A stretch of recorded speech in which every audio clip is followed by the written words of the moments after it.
Olá, Nayara aqui falando com vocês depois de, nem sei quantos anos sem gravar um vídeo pro canal.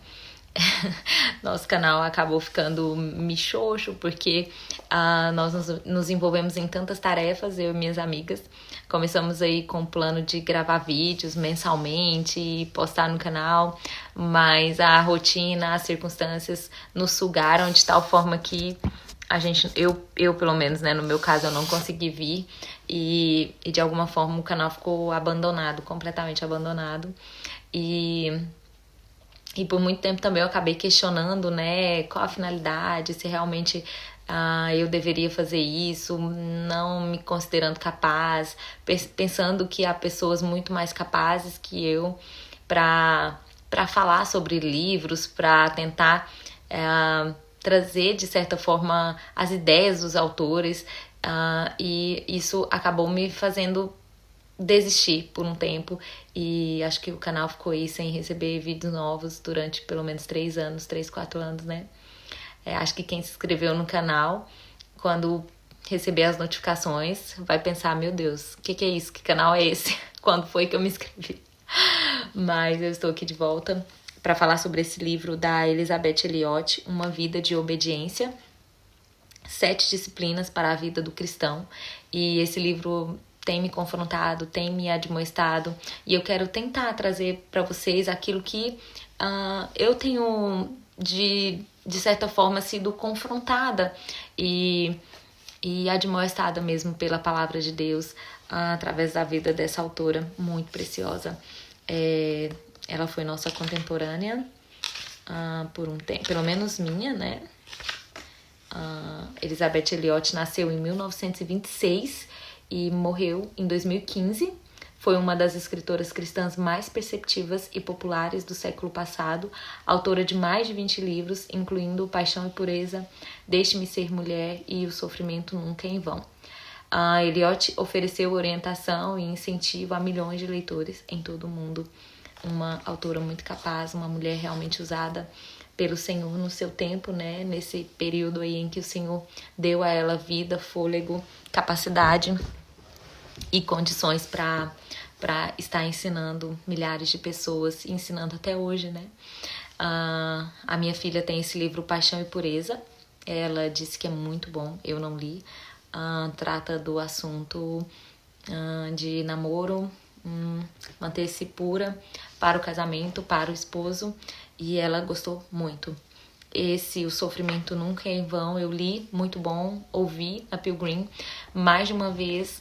É um livro que me inspira, assim, o Senhor usou na minha vida em muitos momentos, principalmente no contexto em que eu estou agora, não de vivendo um sofrimento profundo ou coisas assim, mas vivendo fora do Brasil, experimentando coisas novas, passando por circunstâncias que a gente que tem aquela ilusão de céu na terra, não imaginei que viveria. E então foi um livro que o Senhor usou realmente para me confrontar, para me edificar e para me consolar também, porque ela fala a partir da palavra de Deus, a partir daquilo que o Senhor disse, contando das suas experiências e trazendo as ideias e as reflexões do seu coração. Esse coração guiado pelo Senhor é que tem o Senhor no centro, né? Que tem o Senhor como centro de sua vida.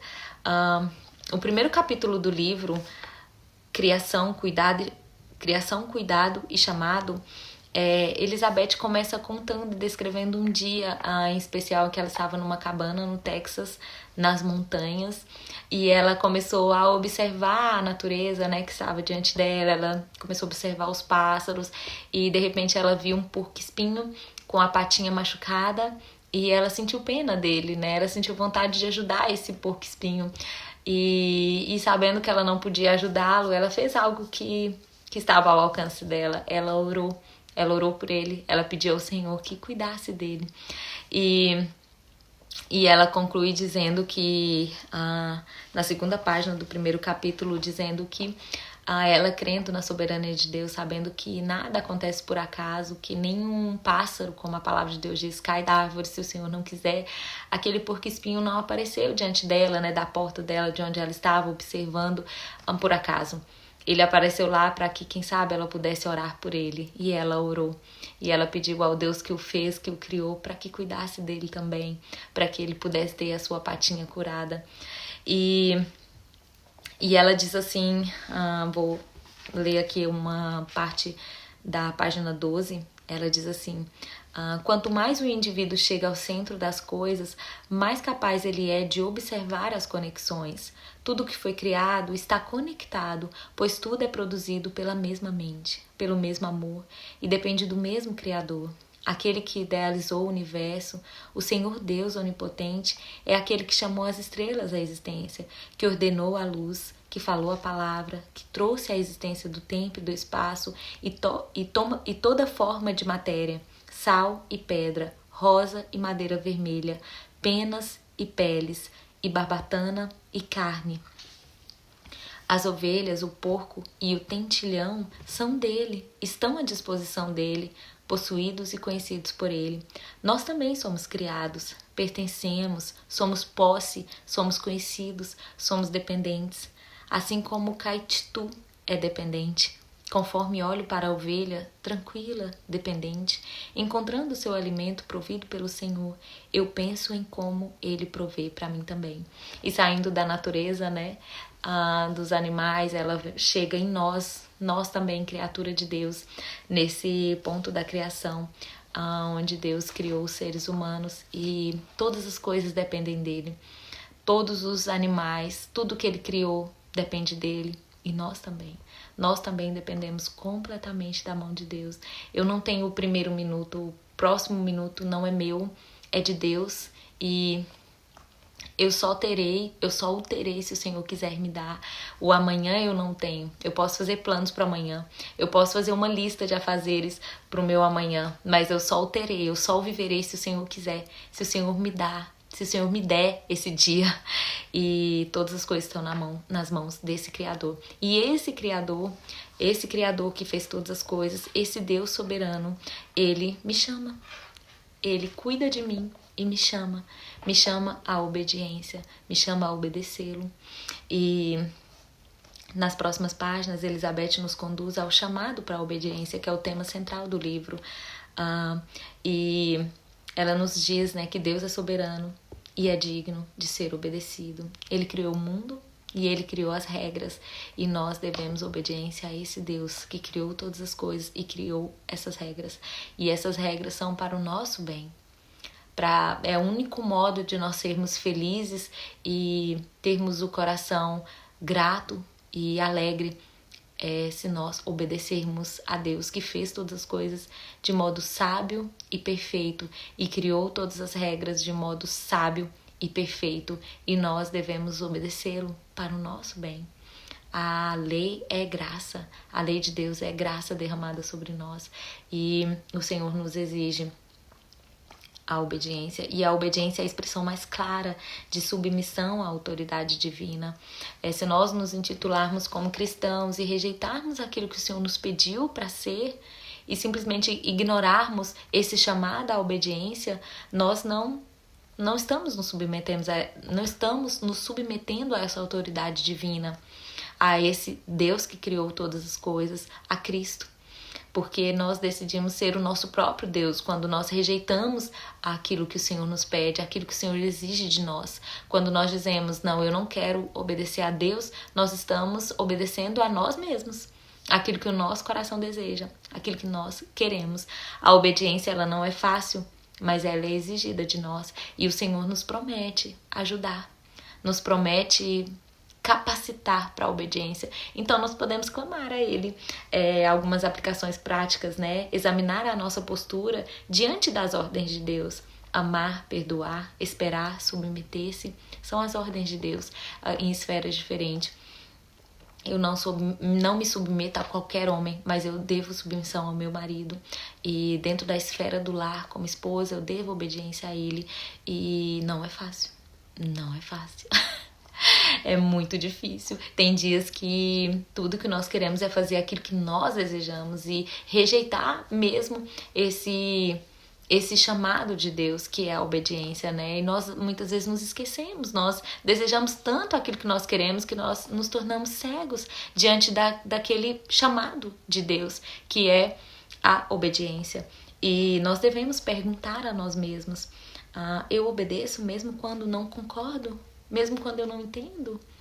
Eu tenho todas as razões perfeitas, eu tenho tudo formado na minha mente, eu sei como as coisas devem acontecer, mas de repente eu tenho que lidar com isso e eu não concordo, e eu não acho que isso está certo. E diante das perspectivas humanas, né, pensando no cotidiano, dentro do lar, eu decido algo, eu proponho ao meu esposo, é uma coisa boa, segundo a minha avaliação, segundo como eu enxergo, e o meu esposo diz, não, nós não vamos fazer isso agora, talvez em outro momento, em outra hora. Não agora. Como eu reajo a isso? Eu esperneio, eu fico emburrada, eu fico completamente contrariada, ou eu entendo como sendo não de Deus para mim também. Reconhecendo que o Senhor me chama a obedecer, a responder às circunstâncias da minha vida no cotidiano, de modo como a Bíblia exige.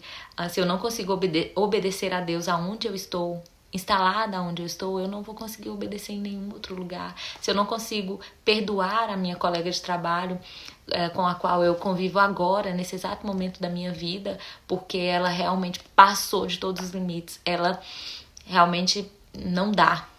Eu não conseguiria obedecer a Deus em outro lugar, porque sempre há desafios. E se eu conseguir perdoar as pequenas ofensas no meu próximo trabalho, trabalhando com uma pessoa um pouco mais coerente com aquilo que eu acredito que de modo que me trate segundo eu acredito que eu devo ser tratada, eu vou enfrentar desafios em outras áreas. Talvez não nessa exatamente, porque a outra colega de trabalho é mais adequada com aquilo que eu acredito ser o melhor, né? No sentido de alguém para se relacionar comigo, alguém que reconheça minhas qualidades, né? Essa outra colega de trabalho sabe que eu realmente tenho valor, que eu trabalho bem, que eu faço as coisas do jeito que tem que ser feita e usa palavras de elogios e me engrandece. Então quando ela comete alguma ofensa contra mim, é mais fácil de perdoar. Mas aquela outra era impossível, porque ela não estava dentro daquilo que eu acreditava que ela deveria ser. Então ela eu não consigo perdoar, e todas as vezes que eu passo por ela na rua eu simplesmente viro a cara, eu não quero olhar pra ela, eu não quero me esbarrar com ela, eu não quero ter que perdoá-la. Será que obediência é isso? É escolher qual é mais fácil, isso aqui é mais fácil, eu vou obedecer a essa outra área aqui, fazer pelo outro que eu gostaria que fizessem por mim, mas essa pessoa não. Essa realmente não dá pra eu fazer por ela o que eu gostaria que fizessem por mim, porque ela realmente é especial, então não consigo. Pra ela, não. Com ela é diferente, eu realmente vou tratá-la de um jeito à parte. Ou eu obedeço ao Senhor, né? Ou eu reconheço que eu devo obediência a Deus e eu devo tratar o outro como eu gostaria de ser tratada, mesmo quando ele, segundo a minha avaliação, não merece de jeito nenhum. Qual é a minha postura diante das coisas do meu dia a dia, diante do meu tempo, dos meus filhos, do meu marido? Como eu reajo em obediência a Deus? No meu cotidiano, na minha vida prática.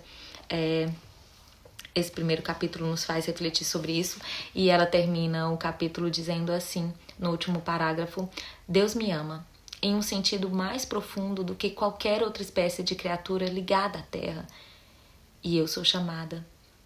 E num sentido mais profundo sou livre, pois posso ignorar o chamado, posso fazer ouvidos surdos, posso dizer que nenhum chamado veio, posso negar que Deus me chamou, ou mesmo que Deus existe. Eu tenho essa liberdade, né? O Senhor me criou e Ele me capacita para obedecê-lo. Mas eu também posso dizer não a esse chamado. Eu posso ignorar aquilo que Ele me pediu para fazer. Eu posso fazer ouvidos surdos. Eu posso simplesmente dizer que Deus não existe e viver a minha vida como eu sendo o meu próprio Deus. E essa escolha está diante de nós todos os dias, né? Todos os dias nós devemos escolher algo, obedecer a Deus ou ignorar o seu chamado à obediência. O Salmo 116, o versículo 60, o salmista diz: apresso-me e não me demoro em obedecer aos teus mandamentos. Que o Senhor nos dê esse coração E que se nós não temos, que nós possamos suplicar, que nós possamos nos ajoelhar e suplicar ao Senhor. Senhor, me dê esse coração que deseja obedecer a Ti. Eu não consigo fazer isso. Isso que o Senhor está me pedindo nesse exato momento, me ajuda. Eu preciso do Senhor. Tem misericórdia de mim. Nós podemos pedir.